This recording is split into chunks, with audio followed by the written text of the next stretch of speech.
안녕하세요. 저는 30 후반의 여성입니다. 최근에 있었던 일로 깨달은 게 있어서 이렇게 사연을 올려봅니다. 역시 시댁은 시댁일 뿐 가족은 아닌 것 같아요. 정말 가족이라면 서로 잘 되기만을 빌어주고 그래야 하지 않나요? 인두겁을 쓰고 어떻게 그럴 수가 있는지 지금 생각해도 소름이 다 돋습니다. 저는 30 중반에 지금 남편하고 결혼을 했습니다. 저는 그때 누구나 알아주는 대기업에서 열심히 일하며 살고 있었고, 남편은 그때까지만 해도 이 일 저 일 손대다가 다 적성에 안 맞아서 잠시 일을 쉬고 있었죠.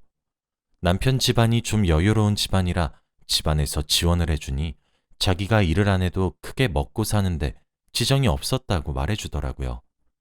처음 남편을 만난 건 주말 등산 동호회에서였어요. 평일에는 회사에서 늘 일하느라 정신없고 피곤하다 보니 퇴근하면 집에 돌아와서 잠만 자고 다시 아침이 되면 출근해서 바쁘게 일만 하는 일상의 반복이었어요. 어느 순간 쳇바퀴 돌듯 반복적인 일상에 권태로움을 느껴서 취미를 하나 만들면 좋겠다 싶었는데 마침 제가 자도 계속 피곤해하는 게 기초 체력이 부족해서 그런가 싶었죠. 그래서 운동이 될 만한 취미를 찾다가 등산이 좋을 것 같아서 그렇게 동호회에 들어가게 되었습니다. 남편의 첫인상은 그렇게 호감형은 아니었어요. 물론 객관적으로 멀끔하게 생기긴 했고 어딘가 곱게 자란 느낌이 들긴 했는데 그 나이가 되도록 무직이란 소리에 이게 옳지 않은 건 알지만 어쩔 수 없이 백수라는 색안경을 쓰고 그 사람을 보게 되더라고요. 게다가 저는 열심히 살면 살수록 제 삶이 충만한 기분이 드는 편이라 무기력하게 늘어져 있거나 아무것도 안 하는 상태를 스스로 못 참거든요. 그런 의미에서 저와 남편은 성향이 아예 반대라고 할 수 있었죠. 남편은 조선시대로 치면 선달에 가까웠어요. 나름 능력도 있고 집안도 좋은데 그냥 본인이 열심히 일할 마음이 없었던 거죠. 그래서 세상엔 저런 사람도 있나 보다 하고 말았습니다. 그러던 어느 주말이었어요. 그날도 동호회에서 같이 등산을 하고 있었습니다. 전날 비가 와서 땅이 축축했기 때문에 다들 조심히 산을 오르고 있었어요. 조금 습하긴 했지만 젖은 흙냄새를 좋아해서 저는 그래도 즐거운 마음으로 등산했죠. 힘들었지만 상 정상을 찍고 쉼터에서 동호회 회원들과 잠시 숨도 돌리니 상쾌한 기분이 들었습니다. 그리고 미리 챙겨온 에너지바나 초코바, 커피 같은 걸 나눠 먹으면서 다들 수고 많았다고 이제 조금만 더 힘내서 내려가요 하며 얘기하는데 갑자기 비가 쏟아져 내리는 겁니다. 오늘 뉴스에서 본 일기예보에는 분명 비 소식이 없었던 걸로 아는데 갑작스러운 폭우에 다들 당황했죠. 비 소식이 없던 날이라 우산이나 우비를 들고 온 사람도 많지 않았기 때문에 어쩔 수 없이 두 명이서 우산을 나눠 쓰면서 빠르게 하산하기로 결정했어요. 저는 어쩌다 보니 그 남자분과 같이 우산을 쓰게 되었죠. 침묵을 다지는 분위기인 동호회였는데도 불구하고 그 사람과는 딱히 말을 섞어본 적이 많지 않았어요. 그런데 아무래도 한 우산을 같이 쓰면서 걸어가다 보니까 아무 말 없이 산만 내려가기에는 좀 어색하더라고요. 그래서 제가 종종 말도 걸고 그랬습니다. 그러고 보니 효준 씨랑은 대화한 적이 별로 없네요. 분명 일기예보엔 비 안 온다고 했는데 비가 그칠 기미가 안 보이네요. 근데 비 소식도 없었는데 우산 챙겨오신 거예요? 준비성이 철저하시네요. 등등의 가벼운 말을 부담 없이 건넸죠.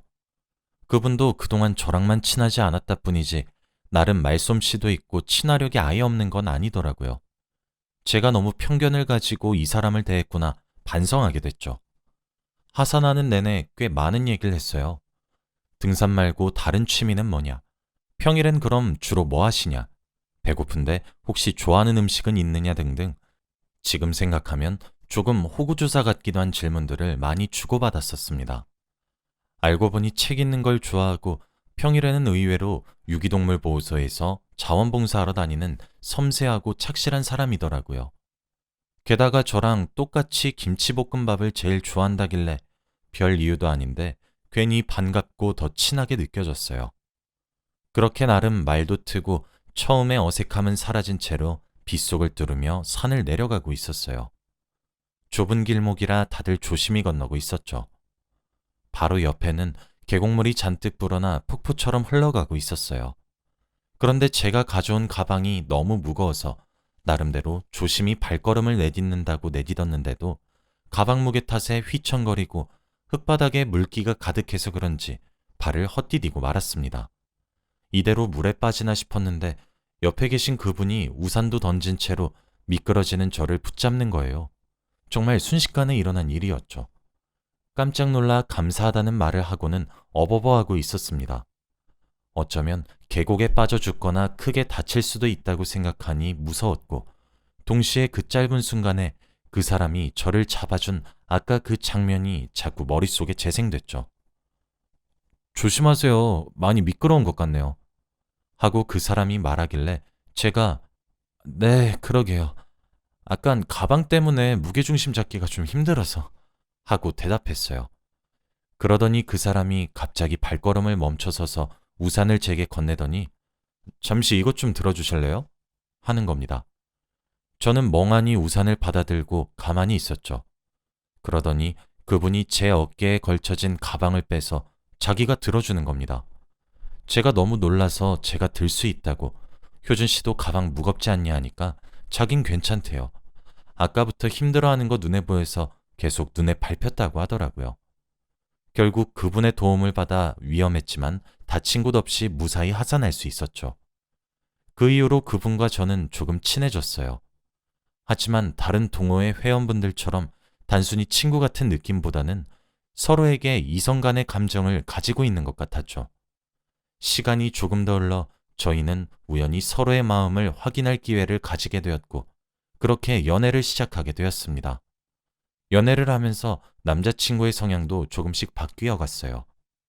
그전에는 유기동물을 돌보는 일 말곤 관심 없어 했는데 제가 너무 열심히 사는 모습을 보고 생각이 바뀌었다면서요. 자기도 자기가 원하는 일을 하며 저처럼 열심히 살고 싶대요.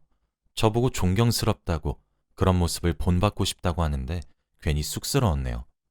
그리고 정말로 얼마 안 있어 한식 요리 자격증 같은 걸 따더라고요. 생각해봤는데 자기는 요리하는 게 적성에 맞고 재미있는 것 같다면서요. 저도 늘 꿈 앞에서 방황하고 소극적인 남자친구의 모습만 봐오다가 정말 하고 싶은 게 생겨서 열심히 노력하는 모습을 보니 뿌듯하고 기특했습니다.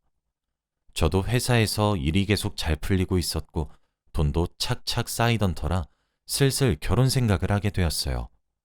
자유로운 영혼 같은 느낌이 있어서 남자친구가 결혼에 대해서는 좀 부정적이려나 걱정했는데 꼭 그런 것만도 아니더라고요. 남자친구도 저랑 결혼하고 싶다는 의사를 내비쳤어요. 서로 의견이 통해서 얼마 안 있어 저는 남자친구네 부모님을 뵙게 됐습니다. 그동안 일을 안 하고도 문제없이 사는 걸 보고 집안이 조금 사나보다 생각하긴 했는데 생각보다 더 여유 있는 집안이었습니다. 남자친구의 아버지는 중견기업을 하나 운영하시고 어머니는 아트갤러리를 하나 소유하고 계시더라고요. 처음에 남자친구네 부모님 집에 방문했을 때 조금 주눅든 건 사실이었어요. 저는 굉장히 평범한 집안에서 자랐거든요. 대학까지는 부모님이 지원해 주셨지만 남자친구처럼 오래 방황하면서 일을 쉰다거나 하는 그럴 형편은 못 되는, 주변에서 찾아보기 쉬운 그런 평범한 집안이요. 아니나 다를까 나름 화기애애한 분위기 속에 식사를 끝마치나 싶었는데 제게 오셔서 한마디 하더라고요. 아가씨가 열심히 살고 좋은 사람인 건 알겠는데 아무래도 우리 집안이랑은 안 맞는 것 같아요. 네? 그게 무슨... 나나 애 아빠나 언젠가는 저 아이가 큰일을 할 거라고 믿어요. 지금은 굳이 일을 하지 않는다 하더라도 언젠가는 애 아빠하는 회사 물려받아야 하는 게 사실이고, 그래서 난 내 아들을 열심히 내조할 수 있는 며느리를 원해요. 아가씨처럼 열심히 일하는 사람 말고요. 아가씨가 혹시라도 일을 그만두면 모를까. 아니, 그렇다 쳐도 좀... 아무튼 아가씨한텐 미안해요. 내 말 잘 알아들었길 바래요. 남자친구 어머니의 말씀을 듣고는 한참 멍을 때렸어요. 아무리 곱씹어봐도 그 말은 명백한 반대 의사였습니다. 자기 아들이 저 같은 여자 만나 결혼하게 되는 건 싫다는 반대 의사요. 제가 자부심을 가지고 하는 일을 억지로 그만둔다 하더라도 어머니 말을 들어보면 어쨌든 남자친구와는 결혼을 하기 힘들 것 같았어요. 어쩌면 안 될 인연인가 보다. 그럼 하루라도 일찍 헤어지는 게 답이겠다 싶어서 그날부로 남자친구의 연락을 무시했어요. 그랬더니 집 앞에 찾아와서 말하더라고요. 혹시 자기 부모님 집에 간 날 무슨 소리 들었냐고요. 자기 어머니가 저한테 뭐라고 한 거냐고. 자기는 부모님이 아무리 반대해도 저랑 결혼할 거라고 다 설득시킬 테니까 조금만 기다려달라고. 저희 집 문에 대고 말한 뒤 돌아갔습니다. 다 설득시킬 테니까 조금만 기다려달라고. 저희 집 문에 대고 말한 뒤 돌아갔습니다. 사실 저는 현관문에 기대서 남자친구의 그 말을 다 듣고 있었어요. 숨죽여 울면서 그 말을 다 듣고 있었습니다. 뭘 설득하겠다는 건지, 현실적으로 부모님이 반대하시는 결혼이 불가능할 걸 알면서도 괜히 기대하게 만드는 남자친구의 말이 미웠습니다. 그런데 놀랍게도 얼마 안 있어서 다시 찾아와서는 그리움에 못 이겨 문을 연 제 앞에서 무릎 꿇고 프로포즈하며 자기가 부모님을 다 설득했으니 앞으로 너 힘들게 하는 일 다시는 없을 거라고 맹세하더라고요. 알고 보니 남자친구가 저와의 결혼을 허락해주지 않으면 앞으로 다른 그 누구와도 결혼할 생각 없고 그냥 부모님 자식 안 하고 살겠다고 강하게 말했더군요. 그렇다고 앞으로의 결혼 생활이 순탄할 거라고 생각되진 않았지만 저는 남자친구를 너무 사랑했기에 저희는 그렇게 결혼했습니다. 남편 부모님은 여전히 저를 반기는 눈치는 아니었지만 그래도 대놓고 창피를 준다거나 하진 않으셨어요. 그것만으로도 다행이다 싶었죠. 남편의 여동생, 그러니까 시누이도 딱히 자기 오빠가 누구랑 결혼하든 관심 없어 하더라고요. 결혼도 했겠다 남편은 그동안 저와 연애하는 동안 따놓은 조리사 자격증으로 레스토랑의 셰프로 취업했습니다. 처음 자기가 원하는 일을 찾아서 시작하는 남편을 옆에서 응원해주고 싶었어요. 그런데 이때도 시부모님의 반대가 장난이 아니었습니다. 어딜 남자가 부엌 일을 업으로 삼냐고, 이게 말이 되냐고, 큰일 할 거라고 믿고 가만 놔두니 집안 떨어지는 여자랑 결혼한다고 우기질 않나, 협박에 못 이겨 결혼 허락해줬더니 이젠 천한 일을 하려는 거냐며 역정을 내시더군요. 직업에 귀천이 어디 있나요? 요리사를 보고 천한 일이라니. 저런 부모님 아래서 바르게 자라준 남편이 고마울 따름이었습니다. 남편도 자기 미래를 자기들 입맛대로 재단하려는 부모님한테 환멸을 느껴 한동안은 연락도 잘 안 하더라고요. 그러던 어느 날이었습니다. 저희 이모랑 엄마랑 오랜만에 만나 오전에 외출해서 카페에 앉아 얘기하는데 시누이에게서 연락이 왔어요. 전화를 받으니 이상하게 들릴 거 아는데 혹시 머리카락이나 손발톱 자른 것 좀 자기한테 택배로 보내줄 수 있냐요? 너무 뜬금없는 부탁에 그건 뭐에 쓰려고 부탁하느냐 물으니까 자기가 다니는 영험한 절에서 매년 가족들 다 잘 풀리라고 제를 지내는데 그때 쓰려고 필요하다는 거예요. 언니도 자기 오빠랑 결혼했으니 이제 자기 가족이니 같이 운이 트이게 빌어주겠다면서요. 아무나 안 해주는 거니까 빨리 보내달라고 부탁하더라고요. 처음엔 좀 깨림칙했는데 이유를 듣고 나니까 그런가 보다 싶어서 알겠다고 하고 전화를 끊었죠. 같이 앉아있던 엄마와 이모가 전화를 끄는 저를 보고 궁금하다는 듯 무슨 일인데? 하고 물어서 제가 아무렇지 않게 대답했어요. 아, 신우인데 자기한테 내 머리카락이나 손발톱 같은 것 좀 잘라서 보내달래. 이제 자기 식구 됐다고 운이 트이게 하는 죄를 지낼 때 쓸 거라나 봐. 엄마는 얘기를 듣고 그래? 근데 손발톱이라니 어쩐지 찜찜하다 하시는데 이모가 아무 말 없이 어두운 표정을 지으시더라고요. 마침 이모도 절에 오래 다녀 아는 보살님이 많았기 때문에 이쪽으로는 아는 게 많겠다 싶어서 물어봤죠. 이모네 절에서도 사람 손발톱이나 머리카락 가지고 제를 지내? 난 절에 잘 안 다녀서 모르잖아. 그런데 이모가 심각한 표정으로 말씀하시더라고요. 그런 제사 지내는 곳도 있는데 그런 절은 보통 사이비 주술이야. 게다가 손발톱이나 머리카락을 필요로 하는 거면 하면서 말을 흐리시더라고요. 사이비 주술이라기에 괜히 무서워져 얼른 다음 말을 재촉하니 이모가 말을 이었습니다. 그런 제사가 보통 사주나 센 사람의 길을 잔뜩 눌러놓으려고 하는 거거든. 예를 들어 너 남편한테 갈 아군이 너한테 가거나 네 남편이 아플 일을 너가 대신 병으로 앓게 되거나 아니면 네가 타고난 운을 뺏어서 다른 사람한테 가게 한다든지 그런 식으로 말이야. 이모가 하는 말은 너무 충격적이었어요. 결국 정리해보면 그냥 저주란 거잖아요. 신우이는 저한테 그런 저주를 내리려고 했다는 거고요. 갑자기 소름이 쫙 돋더라고요. 이모가 없었으면 전 아무것도 모르고 대신 제사도 지내주고 감사하다 했을 건데 너무 충격적이라 엄마와 이모와 헤어지고 집에 돌아와서도 어안이 벙벙했어요. 남편도 마침 휴무라 집에 있더라고요. 이걸 남편에게 알려야 하나 말아야 하나 고민했죠. 고민 끝에 말하기로 했어요. 제 얘기를 들은 남편은 놀라면서도 제 말을 100% 믿는 눈치는 아니더라고요. 저도 이해했어요. 너무 믿기 힘든 얘기기도 하고 아무리 그래도 남편의 친가족이었으니까요. 그래서 저도 나름대로 꾀를 냈습니다. 플라스틱 네일팁을 손톱깎이로 자르고 천냥마트에서 산 앞머리 인조 가발을 조금 잘라서 제 손발톱이랑 머리카락인 것처럼 속이기로요. 남편도 아예 동조하진 않았지만 제가 굳이 그런 거짓말을 할 리도 없다고 생각한 것 같았어요. 신우에게 다시 전화를 걸어서 말했죠. 택배 말고 그냥 제가 직접 가져다 드릴게요. 택배는 배송도 오래 걸리잖아요. 하고 순진한 척 말하니 바로 속은 것 같더라고요. 언니, 그럼 저 마침 엄마 집에 와 있는데 여기로 들고 와줄 수 있어요? 하고 신우이가 말하더군요. 이 말을 듣고 어쩌면 시어머니랑 둘이서 작당을 한 건지도 모르겠다고 생각했습니다. 바로 가겠다고 말하고 전화를 끊었어요. 남편과 함께 가서 차에서 기다리고 있으라고 했습니다. 혹시 모르니 남편 휴대폰에 전화를 걸어놓은 상태로 시부모님 댁에 갔어요. 무슨 일이 있는지 남편이 몰래 엿들을 수 있게요. 시부모님 댁에 가니 시어머님과 시누이가 저를 따뜻하게 반기면서 잘 들고 왔냐고 묻더라고요. 그 말투에 정말 소름이 돋았어요. 제가 들고 온 걸 가지고 어떤 짓을 할지 미리 아니까 가증스럽기 짝이 없었죠. 아무렇지 않게 건네고 시어머니가 잠시 방으로 들어가더니 이내 소리를 지르면서 방에서 나오더군요. 쥐뿔도 없는 게 감히 나를 놀려? 하면서요.